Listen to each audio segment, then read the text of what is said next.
Golem was a concept album. And while I was writing it, I really found myself thinking about what it even means for something to be a concept album, right? Because that's a very commonly used phrase that actually has kind of a slippery definition.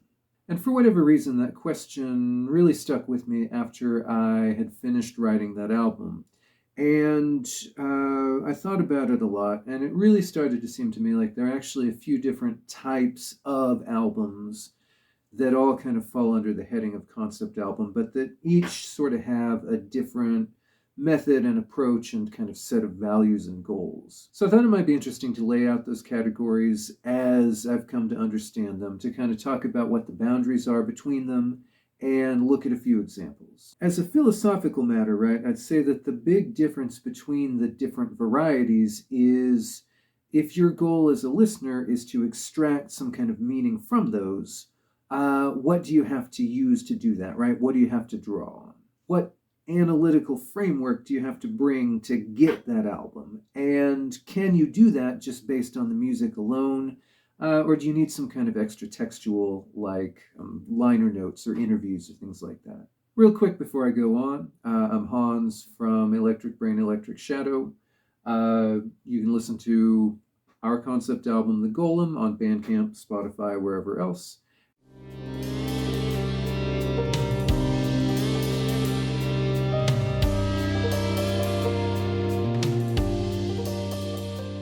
So this is the classic version of the concept album, where you have a set of songs that have some kind of clear narrative that clearly tell a story. That story stretches across the whole album, and there are named characters that recur across multiple songs.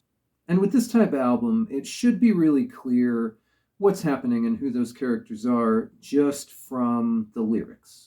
Tommy is the archetype here, of course, but after Tommy, this type of album becomes very closely associated with progressive rock, and most of the great examples are pretty firmly within the prog rock tradition. Think here of The Wall, Lamb Lies Down on Broadway, Misplaced Childhood, Snow by Spock's Beard, or, all those Arion albums where every singer is playing a different character. There's also a tradition of this in metal, right? So, almost every King Diamond album. Seventh Son of the Seventh Son by Iron Maiden. Crimson by Edge of Sanity, right? Dark Saga by Iced Earth. Operation Mindcrime by Queensryche. So in this type of album, the individual songs might work okay as freestanding pieces, but it's not usually the priority that they do. And if they do work well as freestanding songs, either that's because it's a song that happens to truncate well and work out of context, right? So think about like Kayleigh by Marillion, right? Which works on its own pretty well as a love song, or Young Lust by Pink Floyd, which works pretty well on its own as a lust song. And in some cases, a song might work well on its own from this type of album, just because people happen to not listen that closely to the lyrics or really try to work out what's happening in the song. So you hear Run Like Hell and Comfortably Numb played on classic rock radio a lot, even though without the context of the album, it's not necessarily that clear what those songs are about.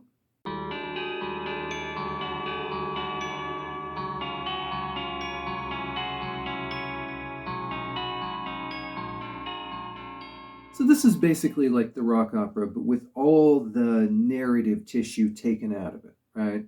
To kind of extend the opera metaphor, it's like all aria, no recitative. You don't have a lot of sections that narrate events, and you generally are not going to have references in the lyrics to particular characters by name. Instead, you have a series of songs that aim to kind of capture dramatic moments or scenes or emotions from a larger story, but which aren't concerned with giving you that full narrative. And every song, often on this type of album, can work as a freestanding piece, right? There's usually not going to be anything that seems totally puzzling or nonsensical if you don't have the larger story. Now, I do realize that the distinction here between the classic rock opera and this type of concept album is sort of a matter of degree, right? It's not so much a clear binary here. There's a spectrum where some concept albums that have an underlying narrative have much more or less narrative tissue to make it clear what that story actually is. There's an episode of the Album Years podcast with Tim Bowness and Steven Wilson where they're comparing the albums OK Computer by Radiohead and Six by Manson, right? And they talk about how Radiohead knew the history of art rock. They knew their Genesis and their King Crimson and their Queen, right? And Manson didn't, right? Manson hadn't really listened to that stuff, and they were kind of inventing the idea of prog rock in a more independent way. Which leads Bowness and Wilson to the point that they believe that their own music is actually much more restrained in how it uses concept because of their familiarity with the whole history of prog. So Bowness says, and I'll try to give the exact quote here as much as I can. I had to do a little editing, but Bowness says, we always follow our muse, but to an extent because of our listening, and maybe because of our sensibility, we may sometimes pull back. And then Wilson says, we're aware of what might be seen as ridiculous because if you're aware of the historical precedents, that makes you perhaps shy away from doing things that you understand will be seen as ridiculous. And I think that that's shaped how both of these artists frame their concept albums. If you think about how Wilson's album, Hand Cannot Erase, works, there is an underlying story, but you actually probably wouldn't know the kind of details of that story or the particulars of it if you hadn't read some of the background material. And I think that somebody who came to that album cold without knowing anything about it might not actually grasp that that each of the songs in it is a scene from the life of a particular character. That is to say, in this type of album, each of the songs describes some kind of emotional or dramatic point without necessarily relying on a larger narrative.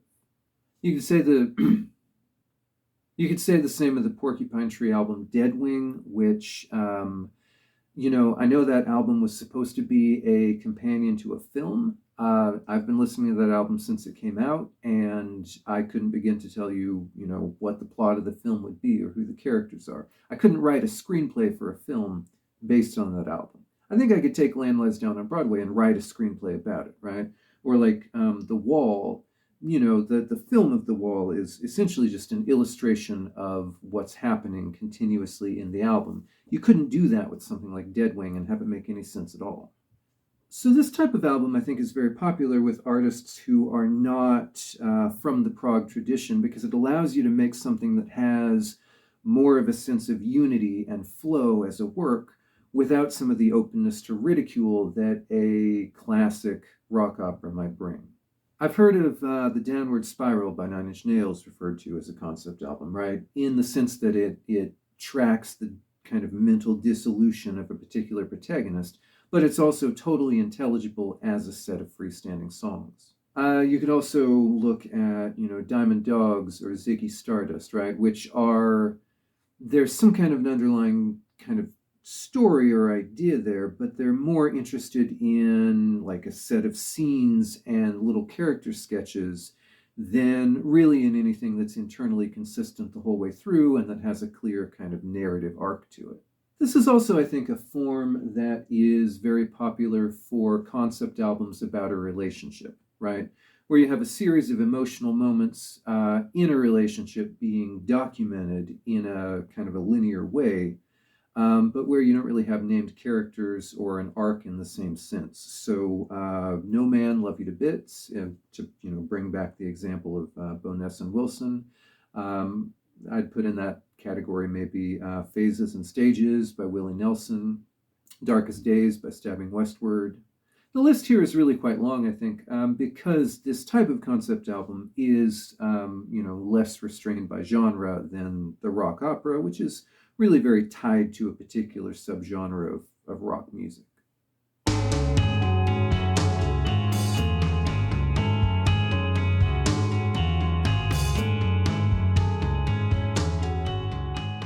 So this is a variation on the concept album where you don't necessarily have an underlying story. Instead, you have a set of reflections on a particular topic. Basically, the idea here is that you have a unity of theme instead of narrative. Days of Future Past is a really classic example here, right? Instead of narrative or characters, you have a series of songs that try to capture the mood of a particular time of day. I'd also put Thick as a Brick here too, right? It's a set of reflections on certain aspects of English society. It doesn't really have any particular character or story to it.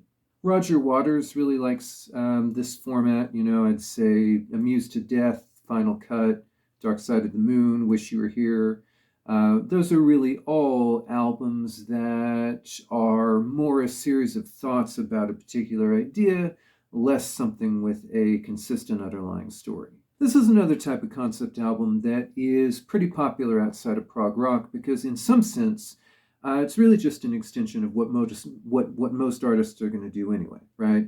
Most albums are generally relatively internally consistent on their theme. These are albums where that consistency is formalized and systematic rather than accidental. A few good examples: 69 Love Songs by the Magnetic Fields, Delta Suite by Bobby Gentry, Past, Present, and Future by Al Stewart.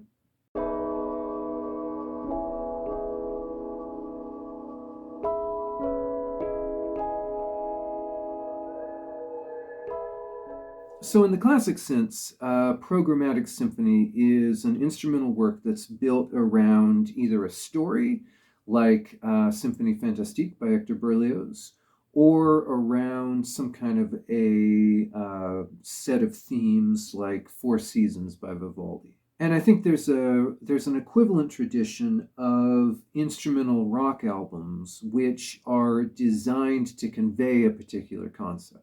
Now, there aren't a lot of examples of this that I can really think of that easily, but The Snow Goose by Camel would certainly be one. Six Wives of Henry VIII by Rick Wakeman.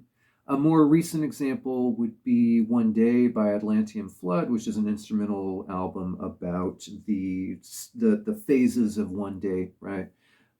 It's not unlike Days of Future Past, except that it's instrumental. So in some sense, anything that's going to go in this category will have to be a variation on one of those first three categories, right?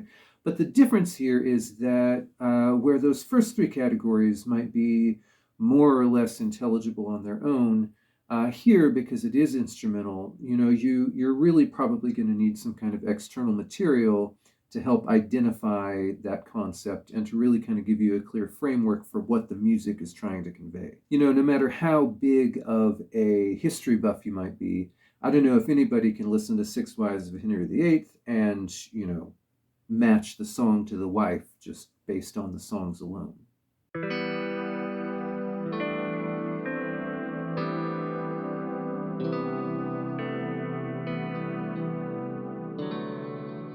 So this is a type of concept album where the concept is that some or all of the songs are actually being performed by a fictional character rather than by the artist whose name is on the sleeve. Sgt. Pepper is the really obvious example here. Maybe a more developed one, though, might be The Turtles Present the Battle of the Bands, right? Where each song is designed to be by a different artist in a different style, and you actually have the names of those bands and their photos in the sleeve of the record. That album that Garth Brooks did as Chris Gaines would fit here. There's actually an interesting tendency in this version toward a little bit of hybridization with other forms of concept album, right? So I mentioned Thick as a Brick a couple categories ago. Of course, the part of the idea of Thick as a Brick is that the lyrics are actually created by a fictional child named Gerald Bostock, right? So in some sense, that element of it fits into this style of concept album. More recently, there was Worlds of Yesterday by Moonshot, right, which was presented as a series of songs from different career or different phases in the career of the fictional prog rock band Moonshot, who were, of course, the subject of Lost in the Ghostlight by Tim Bowness, which is more in the second category. Of all the types, I think this one may be the least common, and this is one where the concept generally probably tends to have the least impact on the actual music. In any case, the concept as such is pretty much always unintelligible just from the music itself. and does tend to require some kind of external cue from the album art to really understand. Okay, well, thanks for sitting through my thoughts on various types of concept albums. If this taxonomy makes sense to you, let me know in the comments. If I'm leaving any types out, let me know as well. Thanks for watching, like and subscribe, and if you want to hear a good concept album, check out The Golem by Electric Brain Electric Shadow on Bandcamp, iTunes, etc.